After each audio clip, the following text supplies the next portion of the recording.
जैसा कि हम जानते हैं एग्रीकल्चर एक बहुत बड़ा सब्जेक्ट है। आज हम देखेंगे एग्रीकल्चर का इंट्रोडक्शन, जो कि हमें जानना बहुत ज़रूरी है। तो चलिए स्टार्ट करते हैं। एग्रीकल्चर कृषि। एग्रीकल्चर दो लैटिन वर्ड से मिलके बना हुआ है, एगर और कल्चरा। एगर मतलब सॉइल, मृदा होता है, और कल्चरा मतलब कल्टीवेशन, खेती।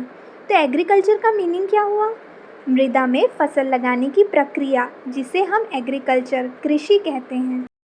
अब देखते हैं एग्रीकल्चर का डेफिनेशन, परिभाषा। एग्रीकल्चर कृषि फसलों की खेती या पशुधन को बढ़ाने की एक कला और विज्ञान है। यह एक ब्रॉड टर्म है जिसके अंतर्गत फसल उत्पादन, पशुपालन, मत्स्य पालन, वानिकी आदि शामिल हैं। ब्रांचेज ऑफ एग्रीकल्चर, कृषि की शाखाएं। एग्रीकल्चर की बहुत सारी शाखाएं हैं जिसका अध्ययन हम एग्रीकल्चर के अंतर्गत करते हैं। जैसे कि पहला है एग्रोनॉमी, जो डील करता है फील्ड क्रॉप्स से, जैसे कि धान, गेहूं, मक्का, कपास आदि। दूसरा है genetics and plant breeding. Genetics में हम हेरिडिटी और वेरिएशन की स्टडी करते हैं कि कैसे कैरेक्टर्स एक जनरेशन से दूसरे जनरेशन में ट्रांसफ़र हो रहे हैं, उनमें क्या बदलाव मिल रहा है। प्लांट ब्रीडिंग में ब्रीडिंग मेथड्स की मदद से फसलों की जेनेटिक मेकअप को इम्प्रूव कैसे किया जाए, उसके बारे में हम स्टडी करते हैं। तीसरा है हॉर्टिकल्चर, जहाँ पे हम फूल, फलों और सब्जियों की खेती के बारे में अध्ययन करते हैं। चौथा है सॉइल साइंस, जहाँ हम सॉइल के ओरिजिन, क्लासिफिकेशन, डिस्ट्रीब्यूशन, सॉइल की क्या क्या प्रॉपर्टीज़ हैं, कैसे उनकी प्रॉपर्टीज़ क्रॉप से रिलेटेड है, वो सारी चीज़ों के बारे में पढ़ते हैं। नेक्स्ट है एंटोमोलॉजी, जहाँ पे हम इंसेक्ट्स, कीट के बारे में स्टडी करते हैं। नेक्स्ट है एग्रीकल्चरल स्टैटिस्टिक्स, जहाँ पे किसी फसल के एरिया, प्रोडक्शन, यील्ड के डेटा को कलेक्ट करना, उसको क्लासिफाई करना, उसको टेबल के फॉर्म में जमाना और उसको एनालिसिस, विश्लेषण करना, ये सारी चीज़ों के बारे में कहाँ हम स्टडी करते हैं, तो स्टैटिस्टिक्स में। नेक्स्ट है प्लांट पैथोलॉजी, जहाँ पे हम प्लांट के डिसीजेज़, रोग के बारे में स्टडी करते हैं। प्लांट फिजियोलॉजी, जहाँ पे हम प्लांट की फिजियोलॉजी, जैसे प्लांट का फंक्शंस क्या होता है, ग्रोथ कैसे होता है, मेटाबॉलिज्म, उसका रिप्रोडक्शन, उसका डिफेंस मैकेनिज़्म क्या है, वो कैसे एनवायरनमेंट के प्रति रिस्पॉन्स करता है, वो सारी चीज़ों के बारे में कहाँ स्टडी करते हैं, तो प्लांट फिजियोलॉजी में। नेक्स्ट है एग्रीकल्चरल एक्सटेंशन, जहाँ पे कृषि से संबंधित जो भी साइंटिफिक रिसर्च या नॉलेज है, उसका विस्तार किसानों तक करना, ताकि वह कृषि की उत्पादकता को बढ़ा सके। इसकी स्टडी हम कहाँ करते हैं, तो एग्रीकल्चरल एक्सटेंशन में। नेक्स्ट है एग्रीकल्चरल इंजीनियरिंग, जो डील करता है फार्म मशीनरीज़ के साथ, जैसे कि tractor, harvester, rotavator, seed drill, harrow, cultivator, sprayer.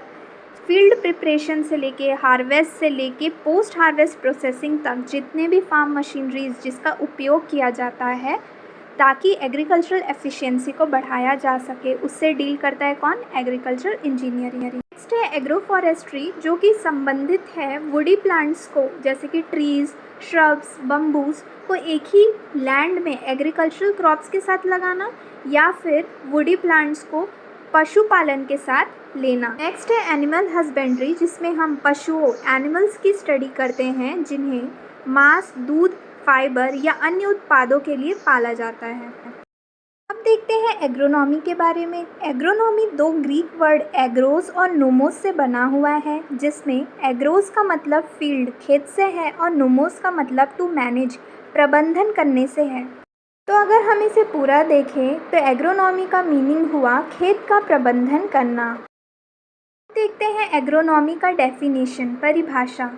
Agronomy agriculture की वह शाखा है जो फसल उत्पादन, मृदा और जल प्रबंधन के सिद्धांतों और व्यवहार से संबंधित है। इसका मतलब है फसल को कैसे उत्पादन करना है, सॉइल और वाटर को खेत में कैसे मैनेज करना है, इसके लिए क्या कॉन्सेप्ट या मेथड को फॉलो करना चाहिए, इससे डील करता है एग्रोनॉमी।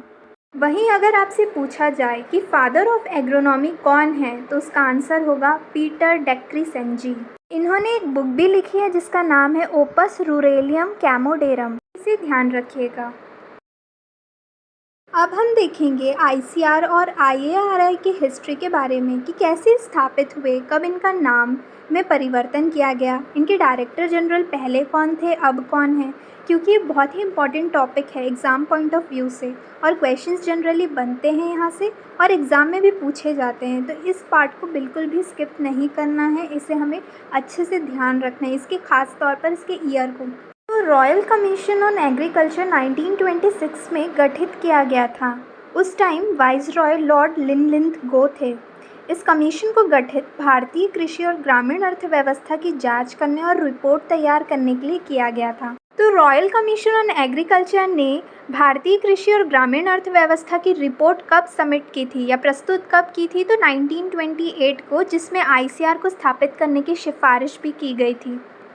तो उसके बाद रॉयल कमीशन की सिफारिश पर ही ICR imperial council of agricultural research को स्थापित किया गया 16 जुलाई 1929 को। बाद में मार्च 1946 को इंपीरियल को हटाकर इंडियन कर दिया गया, जिससे कि उसका नाम बदलकर Indian council of agricultural research पड़ गया। आईसीआर को पुनर्गठित ऑटोनॉमस बॉडी में कब किया गया था? तो 1966 में इसे ऑटोनॉमस बॉडी में पुनर्गठित किया गया था। ऑटोनॉमस बॉडी मतलब सरकार के द्वारा विशिष्ट उद्देश्य के लिए स्थापित किया जाता है, जो कि डे टू डे सभी कार्यों के लिए इंडिपेंडेंट होता है, पर गवर्नमेंट का कुछ कंट्रोल होता है उसमें। Department of agricultural research and education DARE और एग्रीकल्चरल रिसर्च सर्विस ARS, इसकी स्थापना 1973 को हुई थी। और agricultural scientist recruitment board ASRB, इसकी स्थापना 1975 को हुई थी। तो इसे भी ध्यान रखिएगा। अब देखते हैं most important question, first director general of ICR. तो आईसीआर के पहले डीजी कौन थे? तो डॉक्टर BP पाल थे। और प्रेजेंट डायरेक्टर जनरल आईसीआर के कौन है? तो डॉक्टर हिमांशु पाठक हैं।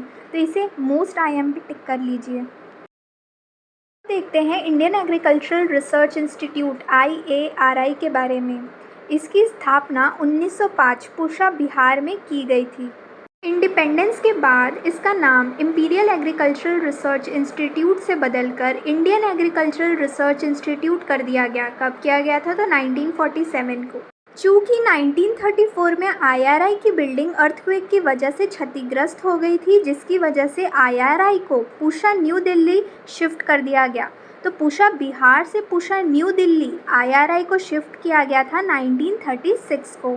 उसके बाद 1958 को यूनिवर्सिटी ग्रांट कमीशन के द्वारा IARI को डीम्ड यूनिवर्सिटी, उच्च शिक्षा संस्थान का दर्जा दिया गया था। First Indian director of IARI की बात करें तो वो थे B विश्वनाथ। और प्रेजेंट डायरेक्टर ऑफ IARI हैं डॉक्टर अशोक कुमार सिंह। तो इसे ध्यान रखना। Total state agricultural universities India में कितनी है? तो 63 हैं। पहली एग्रीकल्चरल यूनिवर्सिटी कौन सी है? तो GB Pant university of agriculture and technology, Pantnagar, Uttarakhand. इसकी स्थापना कब हुई? 17 नवंबर 1960। मोस्ट इम्पॉर्टेंट क्वेश्चन है, बहुत बार पूछा जा चुका है कि पहला एग्रीकल्चरल यूनिवर्सिटी कौन सा है और इसकी स्थापना कब हुई है। ये दोनों चीज़ को आपको याद रखना है। और अगर बात करें total central agricultural universities in India, तो कितने हैं? तो 3 हैं। पहला है central agricultural university Imphal, Manipur. दूसरा है Rani Lakshmibai central agricultural university, Jhansi, Uttar Pradesh. तीसरा है doctor Rajendra Prasad central agricultural university, Pusa, Samastipur. अब देखते हैं total deemed agriculture universities in India, ऐसे एग्रीकल्चर यूनिवर्सिटीज़ जिन्हें उच्च शिक्षा संस्थान का दर्जा प्राप्त है, जो कि हैं 4। पहला है Indian agricultural research institute, new Delhi. दूसरा है national dairy research institute, Karnal. तीसरा है इंडियन वेटनरी रिसर्च इंस्टीट्यूट, इजात नगर। और चौथा है central institute on fisheries education, Mumbai. Agricultural research institutes कितने हैं? तो 64 हैं। एग्रीकल्चरल डायरेक्टरेट कितने हैं? 13। नेशनल ब्यूरो कितने हैं? 6। नेशनल रिसर्च सेंटर्स कितने हैं? तो 15। अब जो भी research institutes, directorate, national research centre या नेशनल ब्यूरो जो एग्ज़ाम पॉइंट ऑफ व्यू से इम्पॉर्टेंट है, वो हम नेक्स्ट वीडियो में कवर करेंगे। तब तक के लिए बाय बाय।